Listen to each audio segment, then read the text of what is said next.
Hello everyone, আসসালামু আলাইকুম। রমজান হলো ইসলামী বর্ষপঞ্জিকা অনুসারে নবম মাস। সেই মাসে বিশ্বব্যাপী মুসলিমগণ রোজা করে থাকেন। রমজান মাসে রোজা পালন ইসলামের পঞ্চস্তম্ভের মধ্যে তৃতীয়তম।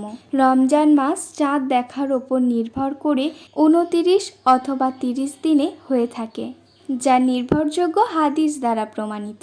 এই মাসে প্রত্যেক প্রাপ্তবয়স্ক মুসলিম ব্যক্তির ওপর সাওম পালন ফরজ। রোজা বা সাওম হলো সুবহে সাদিক থেকে সূর্যাস্ত পর্যন্ত সকল প্রকার পানাহার, পঞ্চ ইন্দ্রিয়ের দ্বারা গুনাহ হইতে বিরত থাকা। এই মাসে মুসলিমগণ অধিকতর ইবাদত করে থাকেন, কারণ অন্য মাসের তুলনায় এই মাসে ইবাদতের সব বহু গুণে বাড়িয়ে দেন আল্লাহ তাআলা। এই মাসে লাইলাতুল কদর রাত্রে পবিত্র আল কুরআন, যা মুসলিমদের সর্বপ্রধান ধর্মীয় গ্রন্থ, নাজিল হয়েছিল। আর এই রাতকেই আল্লাহ তাআলা পবিত্র কোরআনে 1000 মাস অপেক্ষা উত্তম বলেছেন। আর এই রাত্রে ইবাদত করলে 1000 মাসেরও অধিক সওয়াব পাওয়া যায়। আমরা সকলেই রমজান মাসে রোজা, কোরআন তেলাওয়াত, 5 ওয়াক্ত নামাজের সাথে সাথে লাইলাতুল কদরের রাত্রে আল্লাহর কাছে অনেক ইবাদত করে সব নিয়ে নেব ইনশাআল্লাহ। এই রকম ভিডিও আর আমার ইফতার যদি আপনাদের ভালো লাগে, do like, comment, share and subscribe.